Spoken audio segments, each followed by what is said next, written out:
हमारे विभिन्न ज्ञानवर्धक कार्यक्रम देखने के लिए आप हमें अभी सब्सक्राइब करें, बेल आइकन को प्रेस करें ताकि आप देख सकें हमारा कार्यक्रम सबसे पहले। आज हम लोगों की चर्चा एक योग पर होगी। नाम है इस योग का आत्महत्या योग। आत्महत्या योग, जिसे अंग्रेजी में सुसाइड कहते हैं। आत्महत्या, इसका तात्पर्य यह है कि आत्म यानी खुद, हत्या, व्यक्ति इसमें अपने शरीर का खुद ही हानि कर लेता है। अपने शरीर को हानि वो खुद ही पहुंचा लेता है। अब इसकी विधि अनेक है। अपने शरीर को हानि का पहुंचाने का अनेक सी विधियां हैं। आत्महत्या जो सुसाइड आती है उसमें कई सी विधियां हैं। पंखे से फांसी लगा लेना, कुएं में कूद जाना, तालाब में कूद जाना, झील में कूदकर जान दे देना, ट्रेन के सामने आकर खड़ा हो जाना, सड़कों पर जब वाहन चल रहे हो तो बीच में आकर खड़ा हो जाना, खुद ही या तो गन से अपने आप को इनकाउंटर कर लेना, अपने आप को शूट कर लेना गन से, शरीर में चाकू भोंक लेना, फूड पॉइजन कर लेना, भोजन में जहर मिलाकर खा लेना। अनेक विधियां हैं। शरीर को आग लगाकर मर जाना, यानी जो आत्महत्या योग हैं वो कई प्रकार से अनेक विधियों से किए जा सकते हैं। अब क्यों योग बनता है योग, क्यों व्यक्ति इसमें, चाहे वो स्त्री हो या पुरुष, इसमें फंसता है और क्या कारण है? आखिर ज्योतिष का जन्म कुंडली से क्या कनेक्शन है इस आत्महत्या योग के लिए, खुद के शरीर की हानि के लिए? देखिए, काल पुरुष की कुंडली जो बनती है वो मेष लग्न की कुंडली बनती है। काल पुरुष की कुंडली में लग्न और अष्टम दोनों का मालिक मंगल बन जाता है। लग्न यानी हमारा शरीर, अष्टम अर्थात हमारी आयु। तो शरीर का मालिक और आयु का मालिक काल पुरुष की कुंडली में मंगल बन जाता है। मंगल खुद ही एक हिंसक ग्रह है, आक्रामक ग्रह है। वो हिंसा करने से तनिक भी नहीं हिचकिचाता। ये तो मंगल के लिए हो गई। किंतु विशेष इसका कुछ रीजन, जैसे कोई भी व्यक्ति जब सुसाइड करता है तो उस पर 2-3 कारण होना चाहिए। उसका मन भी ये कार्य करने के लिए हमेशा प्रयोग में आना चाहिए। उसका मन हमेशा इंगित कर दे कि नहीं, मुझे ये कार्य करना है, तभी ऐसा व्यक्ति करता है। उसके बुद्धि का भी इसमें रोल बहुत ज़्यादा होता है, क्योंकि बिना उसके बुद्धि के ऊपर पापी ग्रहों का प्रभाव हुए ये कभी नहीं हो सकता। उसके लिए शरीर का हानि और आयु की भी हानि का वो समय चल रहा होना जरूरी है, क्योंकि ऐसा बिना हुए कभी भी कोई भी व्यक्ति सुसाइड नहीं कर सकता। अब हम देखें तो जन्म कुंडली का जो पंचम स्थान है वो हमारे बुद्धि का है, विवेक का है।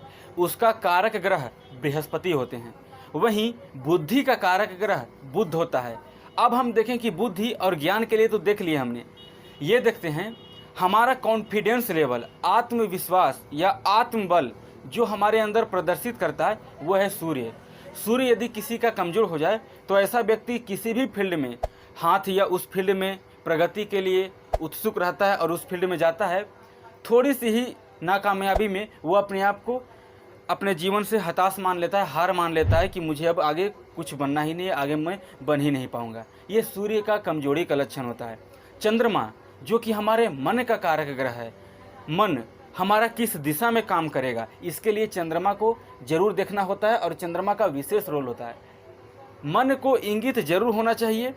ये सुसाइड योग में विशेष रूप से सूर्य का कमजोर हो जाना, चंद्रमा का कमजोर हो जाना, जन्म कुंडली का पंचम स्थान बुद्धि का है, उस पर पापी ग्रहों का प्रभाव होना, और तो और जो पंचम भाव का कारक ग्रह है बृहस्पति, इसके साथ बुद्धि का कारक ग्रह जो बुध है, इन सभी ग्रहों के ऊपर, पापी ग्रह के ऊपर, इन सभी जो भी ग्रह हैं या ये जो कारक ग्रह हैं, ये कारक भाव जो ग्रह हुए, इन सभी के ऊपर पापी ग्रह जैसे मंगल का दृष्टि या युति के साथ जरूर संबंध होना चाहिए, शनि का दृष्टि या युति के साथ जरूर संबंध होना चाहिए, राहु अथवा केतु का युति या दृष्टि से जरूर संबंध होना चाहिए। साथ ही उसका शरीर भी कमज़ोर होना चाहिए, क्योंकि लग्न कमज़ोर होगा तभी शरीर की हानि होगी, और आयु भी कमज़ोर होगा तभी उसकी शरीर का भी हानि होगा।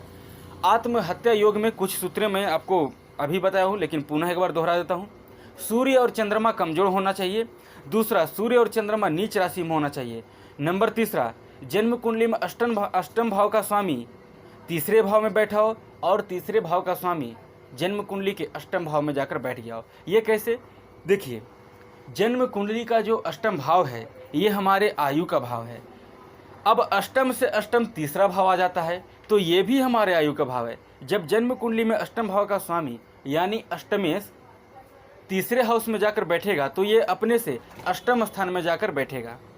वहीं तीसरे भाव का स्वामी जो कोई भी ग्रह बनता हो वो अष्टम स्थान में जब जाकर बैठेगा तो अपने से छठे स्थान में चला जाएगा। छठा स्थान रोग के लिए इंगित करता है और अष्टम स्थान आयु के लिए, तो षडाष्टक दोष बन जाता है। तीसरे भाव का स्वामी अष्टम स्थान में जाएगा, अष्टम स्थान का स्वामी तीसरे भाव में जाएगा, तो ये दोनों भाव का परिवर्तन हो जाए।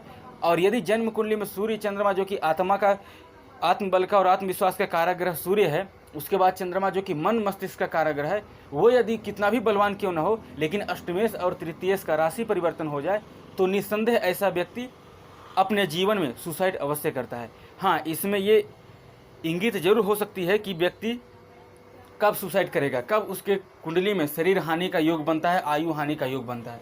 उसके लिए अष्टमेश की महादशा, तृतीयेश की महादशा, अष्टमेश की अंतरदशा, तृतीयेश की महादशा या अंतरदशा बहुत ज़्यादा मायने रखती है।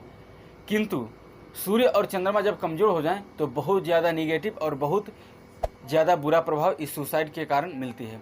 आइए एक जन्म कुंडली पर मैं इसको आपको सबों को समझाने का प्रयास करता हूँ। अभी सुशांत सिंह जो कि एक्टर थे, उन्होंने ही सुसाइड किया है। रिपोर्ट जो कि न्यूज़ के मुताबिक जो सूचनाएं मिली है वो तो यही है। अब उनकी जन्म कुंडली, चूँकि जो जन्म कुंडली है वो गूगल से हमें लेनी पड़ती है, जो भी फेमस लोग हैं, जो प्रसिद्ध लोग हैं, उनकी जन्म कुंडली तो गूगल से ही लेनी पड़ती है। तो उम्मीद करता हूँ कि गूगल में जो भी बर्थ डिटेल इनकी होगी वो सही होगी।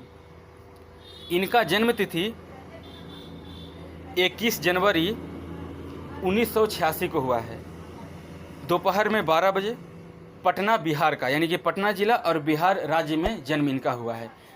21 जनवरी 1986, समय है 12 बजे दोपहर का, जन्म स्थान है पटना बिहार। इस हिसाब से जो इनकी कुंडली बनती है वो मेष लग्न की कुंडली बनती है और जो इनकी राशि बनती है वो है वृषभ। देखिए आप स्क्रीन पर 2 नंबर के साथ चंद्रमा बैठे हुए हैं। अब 2 नंबर कौन सी राशि है? वृषभ राशि। अब चंद्रमा जिस भी अंक के साथ बैठा हुआ रहता है वो अंक राशि होती है और वही राशि जातक का हो जाता है। जैसे 2 नंबर के साथ यहाँ पर चंद्रमा बैठे हैं तो इनकी राशि हो गई वृषभ, क्योंकि दूसरी राशि वृषभ राशि होती है। अभी अभी ये 24 जनवरी 2020 को अभी शनि की ढैया से मुक्त हुए हैं और इनको वर्तमान में गुरु की महादशा में, यानी कि बृहस्पति की महादशा में, बृहस्पति का ही अंतर, राहु का प्रत्यंतर, शुक्र का सूक्ष्मांतर और प्राणांतर चल रहा था, जिसमें इन्होंने अपने शरीर का हानि किया और अपने आप को सुसाइड कर लिया। आइए कुंडली पर देखते हैं। देखिए मेष लग्न है, लग्न में ही राहु बैठे हैं 11 डिग्री के साथ। सप्तम स्थान में केतु और मंगल बैठे हैं, अंगारक दोष। सप्तम स्थान में केतु और मंगल का युति है जो कि अंगारक दोष है। अंगारक दोष निस्संदेह जातक को हिंसा के प्रति अग्रसित करता है। हिंसा, क्रोध की मात्रा ज़्यादा बढ़ा देता है जातक के ऊपर। अब इस पर एक एक सूत्र जो मैंने बताया उसको दृष्टि डालते हैं। उससे पहले ग्रहों का एक बार विश्लेषण इसमें जान लेते हैं। चंद्रमा 13 डिग्री के साथ हैं, सूर्य और शुक्र ये दोनों 7 डिग्री के साथ हैं, गुरु 29 डिग्री के साथ, मंगल भी 29 डिग्री के साथ, बुध 0 डिग्री के साथ, शनि 13 डिग्री के साथ। लग्न में राहु, सप्तम में केतु मंगल की युति, द्वितीय स्थान में चंद्रमा, अष्टम में शनि, सूर्य, शुक्र, गुरु और बुध, ये जो 4 ग्रह हैं वो जन्म कुंडली के 10वें स्थान में बैठे हुए हैं। यहाँ देखिए कि लग्न का स्वामी बन जाता है, क्योंकि मेष लग्न है, काल पुरुष की कुंडली भी मेष लग्न की कुंडली है, तो मेष लग्न की इनकी कुंडली बने, लग्न का स्वामी और अष्टम आयु का स्वामी दोनों मंगल बन जाते हैं, 29 अंश के साथ बैठे हैं। जब भी कोई ग्रह 28 डिग्री के साथ या 29 डिग्री के साथ बैठता है तो निस्संदेह वो कमज़ोर हो जाता है। जैसे बृहस्पति भी 29 डिग्री के साथ बैठे हैं और वो नीच राशि में है, वो भी कमज़ोर हैं। तो लग्न का मालिक कमज़ोर हुआ, आयु का मालिक कमज़ोर हुआ, पहला संकेत, ये पहला सूत्र लागू हुआ। दूसरा कि बुद्धि भाव, जहाँ पर 5 नंबर लिखा हुआ देख रहे हैं, जन्म कुंडली का 5वां स्थान है, उसका स्वामी सूर्य हैं, वो जाकर बैठे हैं 10वें स्थान में, शत्रु क्षेत्री में बैठे हैं जाकर। मकर राशि शनि की राशि है, शत्रु की राशि में जाकर सूर्य बैठे हैं। उस सूर्य पर अष्टम भाव में बैठा हुआ शनि की तीसरी दृष्टि है और केतु की चतुर्थ दृष्टि है। केतु का चतुर्थ केंद्रीय प्रभाव है, मंगल की चतुर्थ दृष्टि, शनि की तीसरी दृष्टि सूर्य के ऊपर, केतु का केंद्रीय प्रभाव, यानी 3 पापी ग्रह का प्रभाव पंचमेश के ऊपर आ गया। अब जो पंचम भाव है वो हमारे बुद्धि का है, उसको देखिए, राहु की पंचम दृष्टि आ रही है पंचम भाव के ऊपर और शनि की अष्टम दृष्टि। शनि की दशम दृष्टि आ रही है पंचम भाव के ऊपर, क्योंकि यहाँ जो देखा जाता है, देखिए एक एरो का निशान जा रहा है। लग्न में जो राहु बैठा है वो पंचम दृष्टि से देख रहा है पंचम भाव को। अष्टम में जो शनि बैठा है वो अपनी दशम दृष्टि से पंचम भाव को देख रहा है। तो दो पापी ग्रह शनि और राहु दोनों बुद्धि को देखे, तो बुद्धि को इन्होंने नष्ट किया। बुद्धि भाव पर शनि की दृष्टि, केतु का केंद्रीय प्रभाव, मंगल की चतुर्थ दृष्टि उस भाव को पीड़ित किया। अब पंचम भाव का कारक जो ग्रह होता है वो होता है बृहस्पति। बृहस्पति 29 डिग्री के साथ नीच राशि में बैठा है, उस पर भी शनि की तीसरी दृष्टि है, उसको भी केतु केंद्रीय प्रभाव से प्रभावित कर रहा है। साथ ही साथ मंगल भी उसको चतुर्थ दृष्टि से देखकर पीड़ित कर रहा है। तो गुरु भी पीड़ित हो गया, पंचम का कारक, पंचम भाव का स्वामी, पंचम का कारक, ये दोनों पीड़ित हो गए। अब बुद्धि का कारक जो ग्रह होता है वो होता है बुध। बुद्धि का कारक ग्रह बुध है। बुध देखिए दशम स्थान में 0 डिग्री के साथ बैठा है, उसमें भी वो सूर्य से अस्त हो रखा है। अब बुध के पास कोई भी बल नहीं है। वहाँ जो बुध है वो भी शनि से पीड़ित है, केतु से पीड़ित है, मंगल से पीड़ित है, 3 पापी ग्रह से वो भी पीड़ित है। अब देखते हैं कि सूर्य का पीड़ित हो जाना, पंचम भाव पंचमेश का कारक, पंचम भाव पंचमेश और पंचम का कारक ये भी पीड़ित, बुद्धि का कारक बुध भी पीड़ित। अब एक ग्रह जो बच गया वो है चंद्रमा, जो कि हमारे मन मस्तिष्क को दर्शाता है। चंद्रमा देखिए 13 डिग्री के साथ निसंदेह युवावस्था में सेकंड हाउस में उच्च राशि में बैठा है, किंतु उस पर मंगल की अष्टम दृष्टि और शनि की सप्तम दृष्टि जारी है। देखिए जो शनि अष्टम स्थान में बैठा है वहाँ से चंद्रमा को सप्तम दृष्टि से देख रहा है, मंगल जो सप्तम स्थान में बैठा है वो अपनी अष्टम दृष्टि से चंद्रमा को देख रहा है। यानी जो मैंने सुसाइड के सूत्र बताए वो पूरा का पूरा सूत्र इनकी कुंडली में लागू होता है। अब कई लोगों का सवाल ये भी उठ रहा होगा कि इन्होंने पहले क्यों नहीं सुसाइड किया। तो देखिए जब तक शरीर की हानि का, आयु की हानि का भाव जब तक नहीं आ जाता, जब तक उसका समय नहीं आता, कोई भी व्यक्ति गलत निर्णय नहीं ले सकता।